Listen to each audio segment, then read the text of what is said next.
वानाडोंगरी परिसर में जमीन पर अवैध कब्जे के प्रयास का गंभीर मामला सामने आया है। जमीन मालिक मोरेश्वर काकड़े ने एमआईडीसी पुलिस थाने में शिकायत दर्ज कर आरोप लगाया है कि 10 जून की रात कुछ लोग बाउंसर के साथ जमीन पर पहुंचे और जबरन कब्जा करने की कोशिश की। शिकायत के अनुसार कार्यालय, सीसीटीवी कैमरे व अन्य संपत्ति में तोड़फोड़ की गई। वहीं वहां रहने वाले युवकों के साथ मारपीट तथा महिलाओं से अभद्र व छेड़छाड़ की गई। आरोपियों ने नया स्वामित्व बोर्ड लगाकर जमीन पर दावा जताने का प्रयास किया। मामले में निष्पक्ष जांच और कड़ी कार्रवाई की मांग की गई है। कैसा हुआ कि रात को ये 1 बजे करीब यहाँ आ गए थे, कम से कम 70-80 लोग। और आने के बाद इन्होंने पूरे वो कंटेनर वगैरह रात को ही लगा लिए। वो करीब 2:30 से 3 बजे के बीच में हमारे घर की तरफ आए 12 से 15 लोग। अच्छा। कुछ हथियार लेके। मेरे पापा बाहर ही सोए थे। अचानक से उनको उठाया, फिर मेरे मम्मी को उठाया और उनसे वो मारा पीटी करना चालू कर दिया। तो मेरा भाई उठ के अंदर से आया, तो उसको ऊपर भी अटैक किया। फिर जब वो चिल्लाना हुआ तो फिर मैं ऊपर से नीचे दौड़ते हुए आया। दोनों पे मेरे पे बहुत जबरदस्त अटैक कर दिया, जिसमें मेरा हाथ फ्रैक्चर हो गया। अच्छा, आप देख सकते हैं। तो ये सब चीज़ देखकर मुझे ऐसा फील होता है कि भाई कानून के ये लोग किस तरह से धज्जियां उड़ा रहे हैं। इसका न्याय बहुत बहुत ही इम्पोर्टेंट है। और मुझे रात को ही ये लोगों ने बोले तुरंत घर खाली कर दो।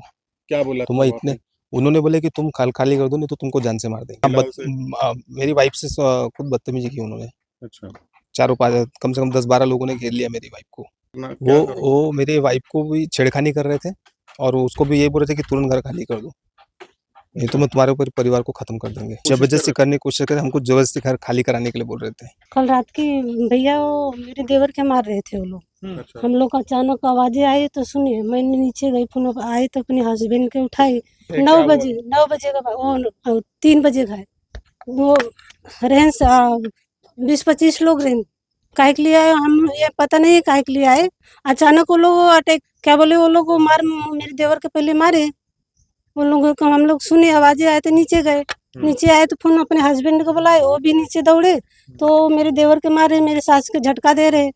तो मैं बोले काहे के लिए मार रहे, तो मेरे मांग पे आ रहे थे, मेरा मोबाइल दो। छेड़खानी किए मेरे से ना, मेरे यहाँ बदतमीजी करे ना, हाथ पकड़े, मेरे ऊपर आए, मेरे लड़के से मोबाइल छीन लिया, मेरे आदमी के दौड़ा के मारे हाथ में। कारण कुछ नहीं बताया, अचानक आए ना अटैक किए वो लोग, कोई पता नहीं। ऐसे बताए रहते कि हम लोग आ रहे हैं यहाँ तेरे, जबरदस्ती करे। फिर वहाँ से उठ के आए मेरे पति, तो फिर ये ड्रम के पास जबरदस्ती मारे। हाँ, जगह खाली के लिए बोल रहे थे, नहीं मेरे के नहीं, मैं वो घर नीचे बोल रहे थे जगह खाली करो। हम लोग 17 साल हो गए कब्जा करे ना कब्जा, तो हम लोग के क्यों मारे, मालक से निपटो ना। तो बोले घोड़े का काहे के बुलाए यहाँ पर। मैं बोला घोड़े भेजा तो घोड़े के भेजो ना यहाँ। हम लोग गरीब लोग के मारोगे? अगर हम लोग गरीब है, हमके मार के उनके जमीन मिल रही तो मार दो जान से, काहे के लिए नहीं। हाँ, देवर के मारे, मेरे पति के मारे, ससुर के धक्का दिए, सास के भी हाथ धक्का दे रहे थे वहाँ पर। फिर मेरे घर पे आए अचानक, हम लोग पति को बचाने लगे, घर आए तो मेरे बच्चे से बदतमीजी करे, मोबाइल छोड़ के ले गए। मेरे देवर की, मेरे पति के, मेरे बच्चे के। मेरा डर तो है ये, उन लोगों को खतरा ही है, कभी भी रात में अटैक करेंगे। हम लोग कहाँ जाएंगे भैया, हमके सुधगा सरकार दे। इसके हमके नाइट में पुलिस होना, दिन में नहीं तो नाइट में मेरे के होना है। ये जमीन मैंने 2009 में खरीदी किया था। चंद्रशेखर गोड़े, माधुरी गोड़े और केड़कर और कुशल मेहता और तारा सिंह राजपूत से। उन्होंने मुझे ये डेवलप करके देने वाले थे, तो 2 लाख स्क्वायर फीट जगह। लेकिन वो किस कारणस्तव वो तड़ेगांव दाभाडे सैंक्शन हुई थी उस वक्त जमीन, लेकिन वो सैंक्शन नहीं हो पाया। तो ऐसा ये पेंडिंग रहते ये 2018-19 तक पेंडिंग रहा विषय। बाद में हमने 2024 में एक नया एग्रीमेंट किया, उसमें हम एग्रीमेंट टू सेटलमेंट किया। उसमें हमने गोड़े जी को जमीन के पैसे दिया, जमीन मालक को और एग्रीमेंट धारक को। लेकिन ये हमारा 2025 तक ठीक चला। 2025 के बाद में एक दिन मुझे एक कमलेश हिरानी का फ़ोन आया और बोले आपकी ज़मीन हमको खरीदना है। मैंने बोला भैया देखो, मुझे ज़मीन बेचना नहीं, मैंने ऑलरेडी वहाँ प्लॉट बेचे है, कुछ ये सब ये करना नहीं है। फिर वो कुछ दिन के बाद में ये मेरे लेआउट पे आए और वो जो मेरा बोर्ड लगा था, ये वाला मेरा बोर्ड लगा था, ये मेरा बोर्ड लगा था। तो फिर मैं गया, उनसे बात किया, मेरे साथ हमारे कॉन्ट्रैक्टर भी थे। फिर उनको समझाया तो बोले ठीक है, अभी तो आज तो जा रहा हूँ बोले, लेकिन मैं खाकी से खाली कर दूंगा बोले, आपको ज़्यादा समय लगेगा नहीं बोले। फिर बाद में होली के कुछ 1-4-5 दिन पहले मुझे कमलेश हिरानी के बाद में पाटिल का फ़ोन आया, संदीप पाटिल का। फिर उन्होंने बोला कि आप भैया से बात करो। मैंने बोला कौन भैया? तो बोले मुन्ना जी यादव। तो बोला किस बारे में? तो बोले आप मिलने था। मैंने वाना डोंगरी की ज़मीन भैया को लेना है।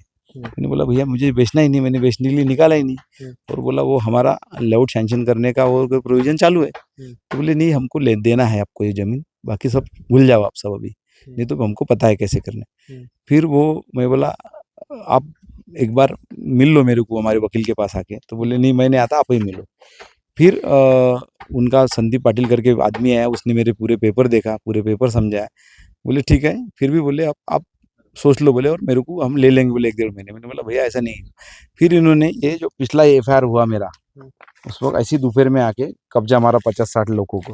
पहली एफआईआर दर्ज हुई थी मेरी 12/3/2026 को। उसमें कमलेश हिरानी, संदीप पाटिल और 2-3 लोग है एफआईआर में, नाम है वो सब, ये देखो मेरी एफआईआर है ये।